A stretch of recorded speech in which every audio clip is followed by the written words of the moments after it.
আমি কোনো বক্তব্য রাখবো না, কারণ আজকে আমাদের এই অনুষ্ঠান আয়োজনই করা হয়েছে যে আমাদের নেতা তারেক রহমান সাহেবের কথাগুলো আপনারা শুনবেন। তার যে চিন্তা, তিনি যে দেশের জন্য চিন্তা করছেন এবং যেভাবে বাংলাদেশকে নতুন করে গড়তে চাইছেন, সেই কথাগুলো তিনি আপনাদের সামনে বলবেন। বিএনপি একটি পরীক্ষিত রাজনৈতিক দল, সরকারের বাইরে।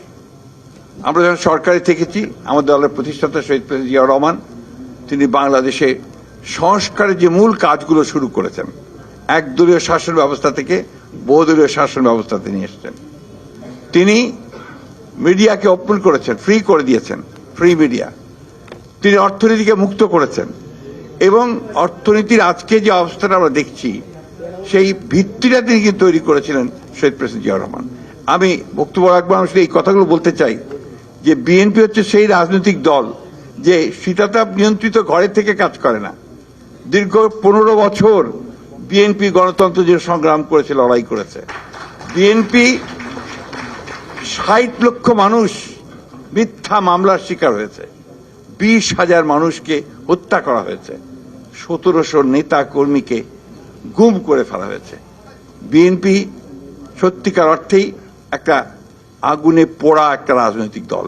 আমরা বিশ্বাস করি যে আমরা আমাদের তরুণ নেতা, আমাদের তারেক রহমান সাহেবের নেতৃত্বে আমরা যেভাবে কাজ করেছি বিগত বছরগুলোতে, আমরা যেভাবে আমাদের নেত্রী, আপসীর নেত্রী দেশনেত্রী এবং খালেদা জিয়ার নেতৃত্বে গণতন্ত্রের জন্য সংগ্রাম করেছি, লড়াই করেছি, আমরা যেভাবে আমাদের এই দেশের স্বাধীনতার ঘোষক শহীদ প্রেসিডেন্ট জিয়াউর রহমানের ঘোষণার মধ্য দিয়ে যুদ্ধ করেছি, আমার বিশ্বাস আমরা যদি এই সামনের নির্বাচনে জনগণের আস্থা অর্জন করতে পারি, তাহলে অবশ্যই আমরা আমাদের তরুণ নেতার নেতৃত্বে এই দেশকে আমাদের আকাঙ্ক্ষিত জায়গায় পৌঁছানোর চেষ্টা করব। অবশ্যই স্বপ্ন তো দেখাতেই হবে, স্বপ্ন দেখালে তো এগুনো যাবে না।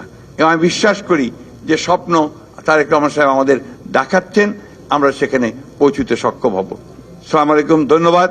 এবং একই সঙ্গে আমি অনুরোধ করব আমাদের আজকের যিনি প্রধান অতিথি তারেক রহমান সাহেব, তিনি তার বক্তব্য আপনাদের সামনে তুলে ধরবেন।